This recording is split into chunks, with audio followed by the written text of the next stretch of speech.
Ego, वह दुश्मन जो दिखाई नहीं देता। एक ऐसी लड़ाई जो हर इंसान के भीतर चल रही है। हर इंसान अपने जीवन में किसी न किसी लड़ाई से गुजरता है। कोई पैसों के लिए लड़ रहा है, कोई सम्मान के लिए, कोई अपने सपनों के लिए और कोई अपने ही लोगों को बचाने के लिए। लेकिन इन सभी लड़ाइयों से भी बड़ी एक और लड़ाई है, एक ऐसी लड़ाई जिसके बारे में ज्यादातर लोगों को पता ही नहीं होता, क्योंकि ये लड़ाई बाहर नहीं अंदर चल रही होती है। उस दुश्मन का कोई चेहरा नहीं, कोई नाम नहीं, कोई आवाज नहीं, फिर भी वह लाखों जिंदगियां बदल देता है।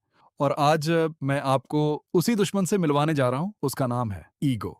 ईगो अब सिर्फ घमंड नहीं है। अगर आपको लगता है कि ईगो का मतलब केवल खुद को बड़ा समझना है, तो शायद आप अभी भी ईगो को पूरी तरह नहीं जानते, क्योंकि ईगो कभी कभी बहुत विनम्र इंसान के अंदर भी छिपा होता है। वह अमीर में भी होता है, गरीब में भी, पढ़े लिखे में भी और अनपढ़ में भी। ये किसी की उम्र नहीं देखता, किसी का धर्म नहीं देखता, किसी का पद नहीं देखता। वह सिर्फ एक मौका देखता है और धीरे धीरे आपकी सोच पर कब्जा कर लेता है। एक छोटी सी कहानी। एक गांव में दो कुम्हार रहते थे। दोनों की कला शानदार थी, दोनों मेहनती थे, दोनों के बर्तन पूरे इलाके में बिकते थे। लेकिन एक फर्क था, पहला कुम्हार हर दिन अपने काम को पहले से बेहतर बनाने की कोशिश करता था।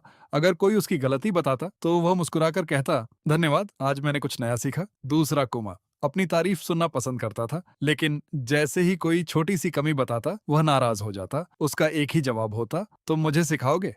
पहले कुम्हार का नाम दूर दूर तक फैल गया। दूसरे की दुकान धीरे धीरे खाली होने लगी। उसे लगा लोग बदल गए हैं, किस्मत खराब है, समय साथ नहीं दे रहा। लेकिन सच्चाई कुछ और थी। उसे हराया किसी इंसान ने नहीं, उसके अपने ईगो ने। ईगो की सबसे बड़ी चाल क्या? ईगो कभी ये नहीं कहता तुम गलत हो, वह हमेशा कहता है दुनिया गलत है। और यहीं से इंसान सीखना बंद कर देता है। जो सीखना बंद कर देता है वह बढ़ना भी बंद कर देता है। और जिस दिन इंसान बढ़ना बंद कर देता है, उसी दिन उसकी हार शुरू हो जाती है। आज का सवाल मैं चाहता हूं कि आगे बढ़ने से पहले आप सिर्फ एक सवाल अपने आप से पूछें। 5 सेकंड का मौन। क्या मैं हमेशा सच जानना चाहता हूं या सिर्फ खुद को सही साबित करना चाहता हूं? अगर इस सवाल का जवाब ईमानदारी से मिल गया तो समझिए आपने अपने ईगो को पहचानने की पहली सीढ़ी पार कर ली। लेकिन एक सवाल अभी भी बाकी है। अगर ईगो इतना खतरनाक है तो आखिर ये पैदा कैसे होता है? क्या हम इसके साथ पैदा होते हैं या दुनिया धीरे धीरे इसे हमारे अंदर बना देती है? इसी रहस्य से अगले अध्याय की शुरुआत होगी।